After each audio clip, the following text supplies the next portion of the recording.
어제까지 우리 함께 살펴본 말씀 4장은 그리스도의 몸된 교회를 섬기고 세우기 위해서 관계 속에서 일어날 수 있는 여러 가지 죄들에 대해서 함께 말씀을 나누었습니다.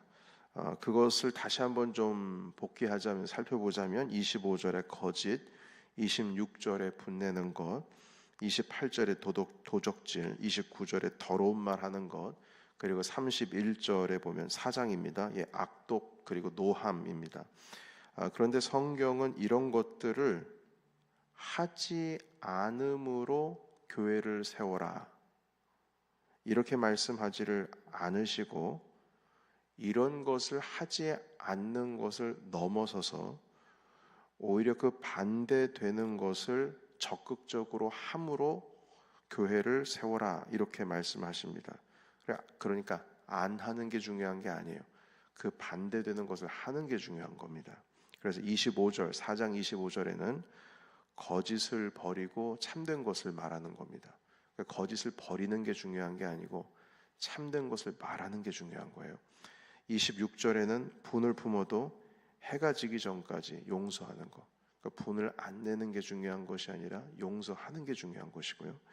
28절에는 도적질을 하지 않는 게 중요한 것이 아니라 오히려 구제를 한다. 이제 여러분 그 28절에 있는 내용에 있는 말씀을 이제 뒤로 쭉 읽어보시게 되면 구제에 대한 얘기가 또 나오게 되죠. 그리고 29절에는 더러운 말을 하지 않고 덕을 세우는 말을 해서 듣는 사람들에게 덕을 끼쳐야 된다 이렇게 말씀하시고, 31절에는 악독과 노함과 분냄을 버리고 서로를 불쌍히 여겨라. 악한 의도, 마음 그거 다 버리고 서로 불쌍히 여겨 용서하라. 그러니까 악독한 마음, 악의를 가지지 않는 거가 만족해야 될 것이 아니라 더 넘어서서 사람들을 불쌍히 여기고 서로 용서하는 것. 그러니까 교회를 세우는 삶은 뭐뭐를 하지 말라, 뭐뭐 하지 않는 거 그게 중요하다 이것이 아니고 오히려 무엇을 하라, 적극적인 삶을 강조하고 있습니다. 미워하지 마 이게 중요한 게 아니라 사랑해라 이게 더 중요하다는 것이죠. 그래서 이 거짓을 버리는 것도 쉽지 않은데, 거짓말을 하지 않는 거 이게 쉽지 않은데 여러분 뭐 당연히 쉽다고 생각하시지만 쉬운 게 아닙니다. 그런데 참된 것을 말하는 게 얼마나 힘들겠습니까? 분을 품되 이걸 마음속으로 삭히는 것도 힘든데 어떻게 해가 지기 전까지 용서하는 데까지 나아갈 수가 있겠습니까? 쉽지 않은 거예요. 도적질을 하지 않으면 다행인데 어떻게 남을 구제하는 데까지 신경을 씁니까? 훔치지 않은 것만 해도 얼마나 다행이에요. 그런데 구제까지 하라는 거예요. 더러운 말 하지 않으면 그것 자체가 다행이겠지만 거기서 끝나는 것이 아니라 오히려 덕을 끼치는 말, 은혜 끼치는 말을 오히려 하라는 겁니다.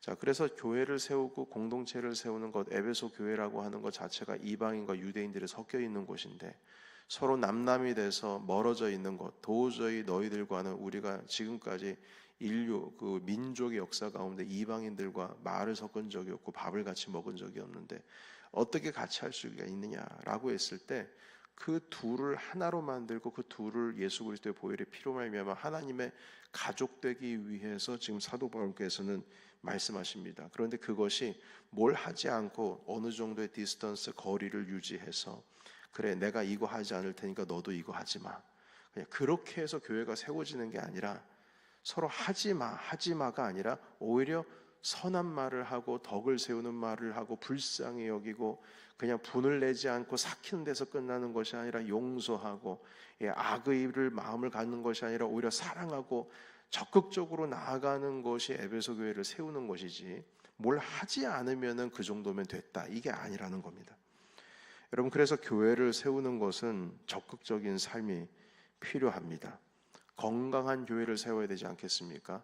왔는데 희마리가 없어가지고 그냥 비실비실대는 그런 교회는, 여러분 그런 교회는 덥지도 않고 차갑지도 않고 그냥 그런 겁니다.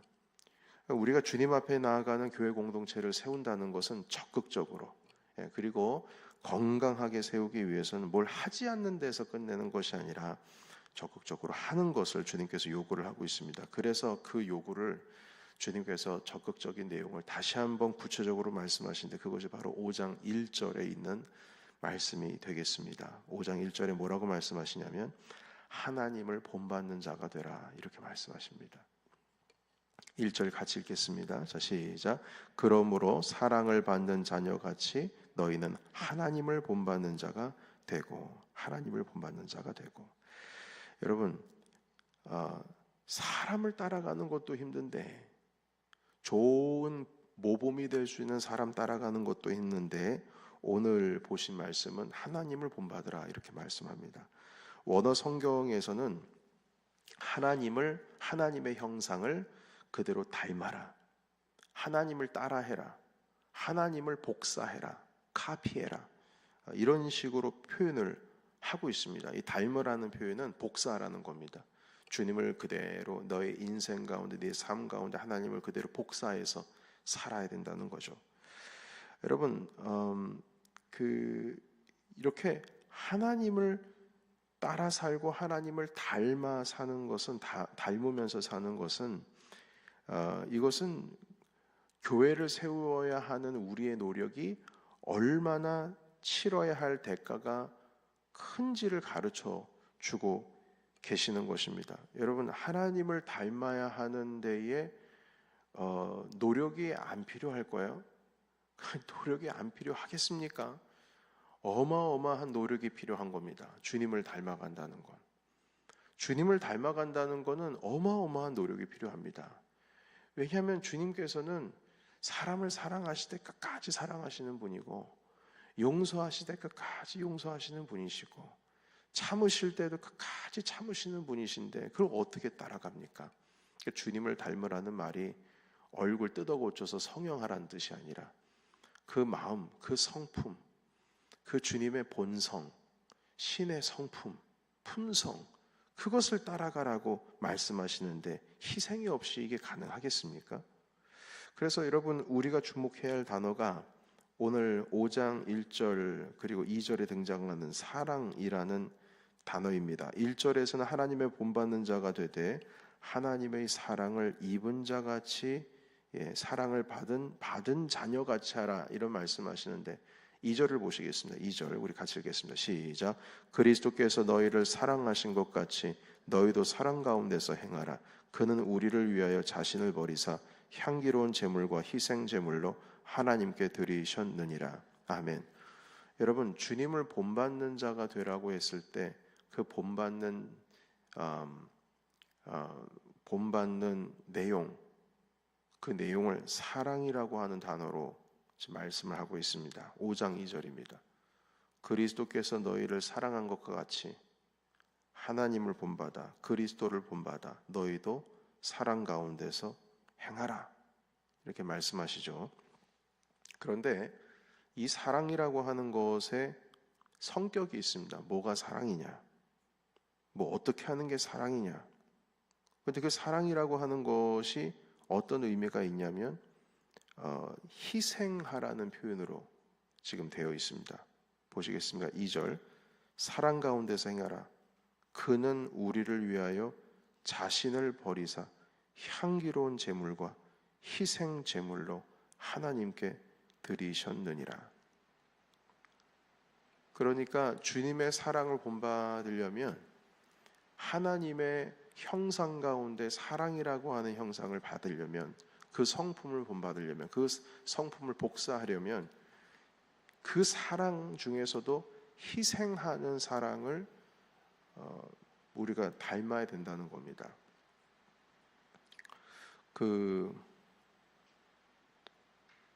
여러분 그리스도의 사랑,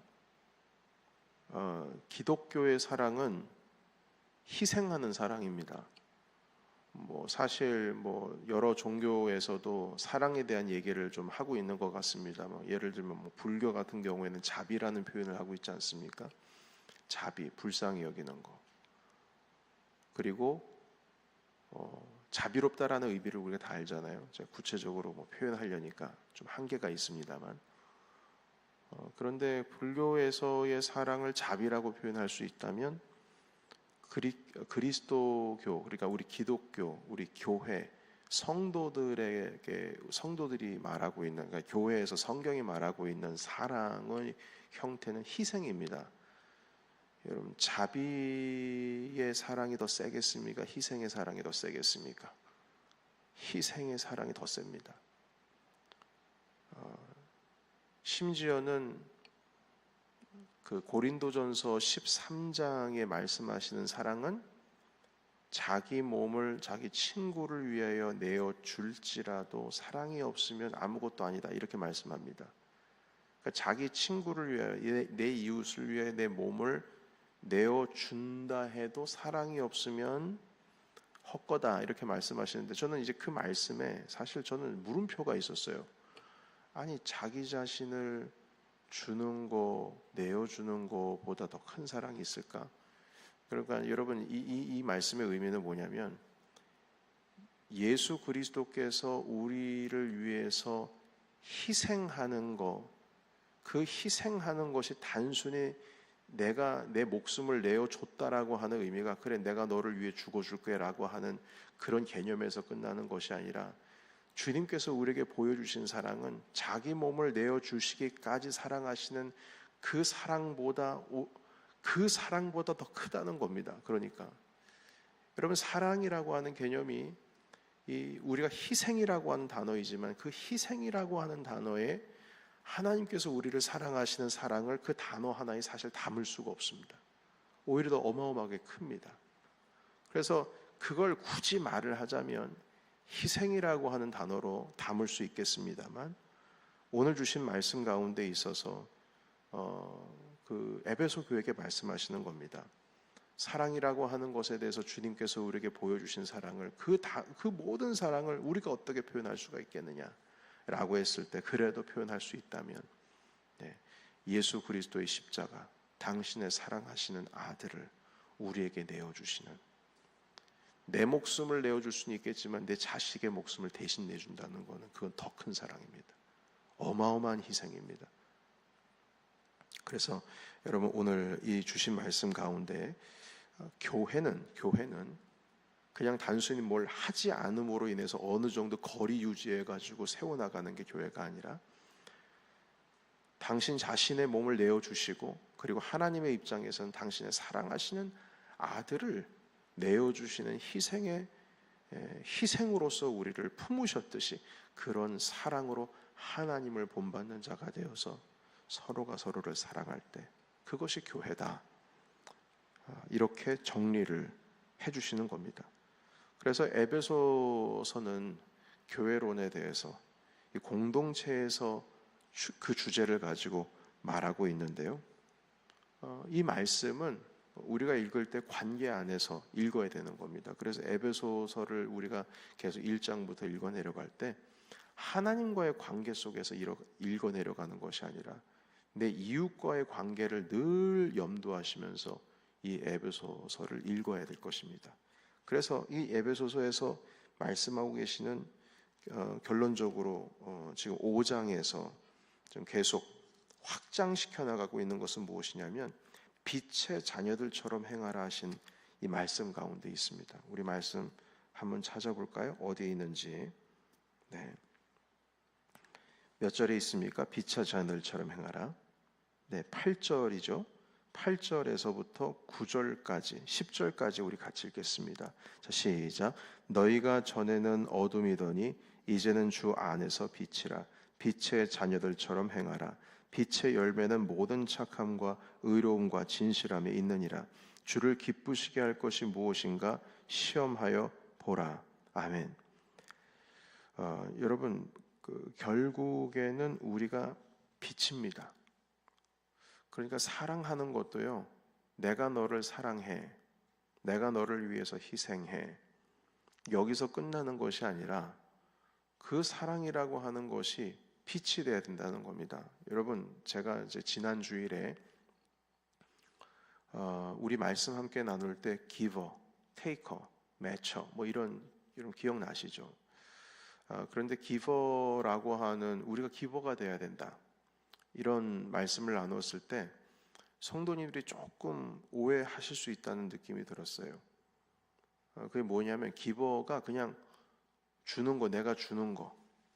여러분, 내가 주는 거. 그냥 제가 이거 가지고 있으니까 이거 너 가져. 그러니까 주는 거. 이런 게 기버가 아닙니다. 그 말씀드리려고 하는 기버는 뭐냐면 그걸 하나의 그냥 우리가 그 뭐라 그럴까요? 은유적인 표현으로 만약에 표현을 할 수 있다면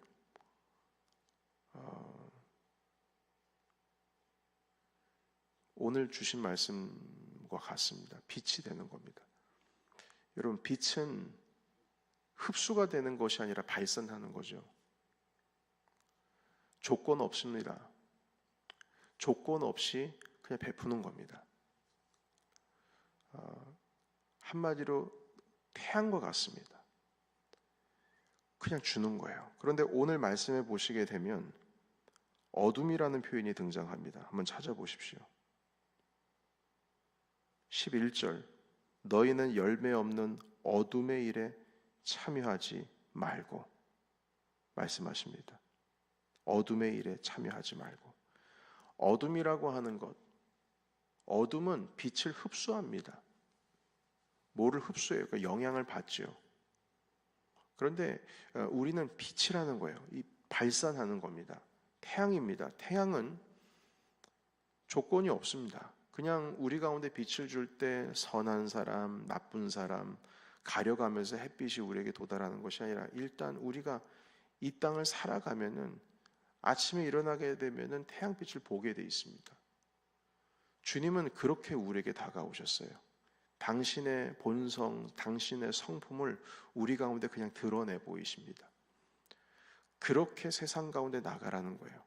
조건 따지지 말고. 여러분 잘 보시게 되면 기버나 테이커나 매처나 이 세 종류에 있는 사람들이 다 주는 사람입니다.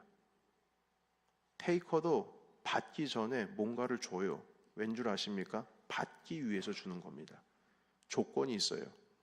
내가 받는 것이 내가 주는 것이 받는 것이 주는 것보다 크게 받는 사람을 테이커라고 하는 거예요. 매쳐도 줘요. 왠 줄 아십니까? 내가 줘야 그 사람도 나한테 주니까. 서로 밸런스 맞춰가는 거예요. 조건이 있어요. 그러나 기버는 그냥 주는 겁니다. 주님께서 주신 말씀에 지금 빛이 자녀처럼 행하라고 하는 것은 기버의 삶입니다. 그냥 내가 가지고 있는 거 주라는 것이 아니고 하나님의 성품 본성을 그대로 내 육체에 담아서 그것을 그대로 비추이라는 겁니다. 그대로 비추이라. 그런데 여러분 한 가지 우리가 오늘 말씀 읽으면서 물음표가 하나가 있어요. 그것은 무엇이냐면 14절입니다. 같이 읽겠습니다. 시작. 그러므로 이르시기를 잠자는 자여 깨어서 죽은 자들 가운데서 일어나라. 그리스도께서 너에게 비추이시리라 하셨느니라. 아멘. 빛의 자녀는 빛을 행하죠. 그러나 여기에 보시게 되면 주님께서 우리에게 빛을 비추이시기 때문에 우리가 그 빛을 비춰라 이렇게 말씀하시는 듯처럼 보여요. 여러분 주님께서 우리에게 빛을 비추실 때 주님께서 우리를 비추시는 것처럼 우리도 빛이 되어서 비추인다라고 하는 것을 가장 잘 설명할 수 있는 표현이 있다면 그것은 무엇이냐면 거울이 그렇습니다. 거울 같은 경우에는 자기에게는 빛이 없지만 어떤 빛이 들어오게 되면 그걸 반사함으로 인해서 그대로 에너지를 전달하죠. 주님께서 우리에게 비추이실 때 우리가 거울이 되는 겁니다. 어떤 의미에서요?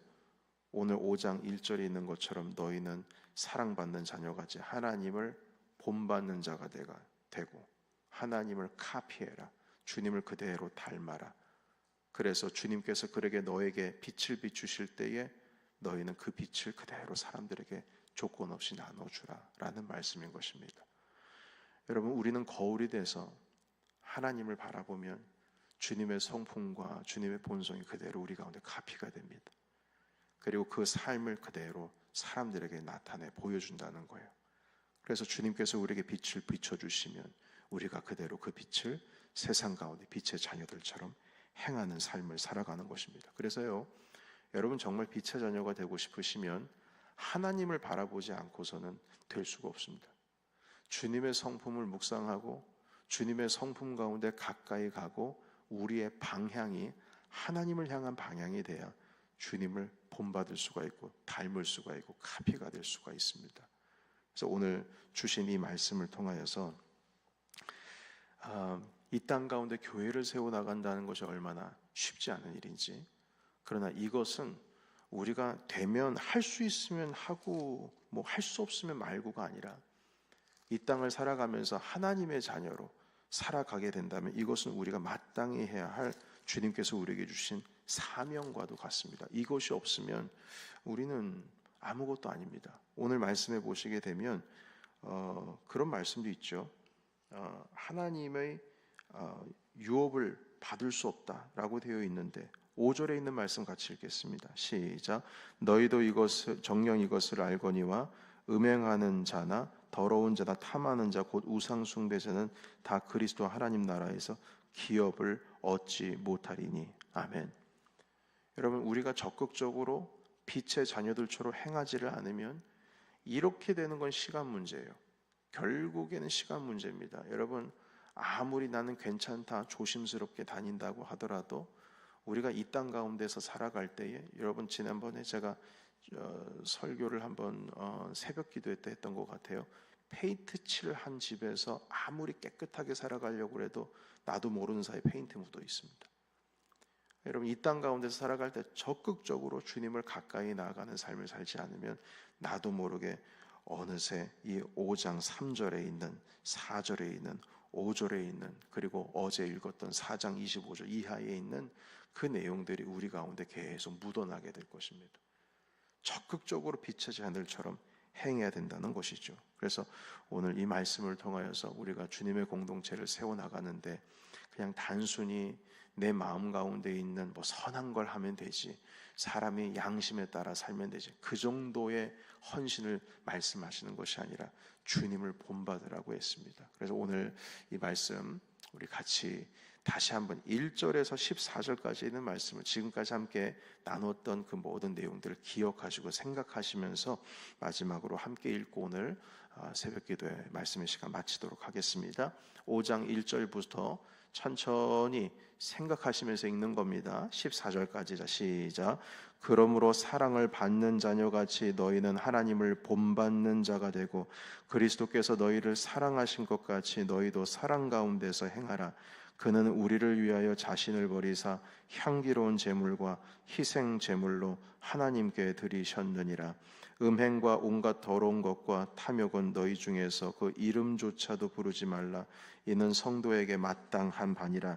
누추함과 어리석은 말이나 희롱의 말이 마땅치 아니하니 오히려 감사하는 말을 하라. 너희도 정녕 이것을 알거니와 음행하는 자나 더러운 자나 탐하는 자 곧 우상 숭배자는 다 그리스도와 하나님의 나라에서 기업을 얻지 못하리니 누구든지 헛된 말로 너희를 속이지 못하게 하라. 이로 말미암아 하나님의 진노가 불순종의 아들들에게 임하나니 그러므로 그들과 함께하는 자가 되지 말라. 너희가 전에는 어둠이더니 이제는 주 안에서 빛이라. 빛의 자녀들처럼 행하라. 빛의 열매는 모든 착함과 의로움과 진실함에 있느니라. 주를 기쁘시게 할 것이 무엇인가 시험하여 보라.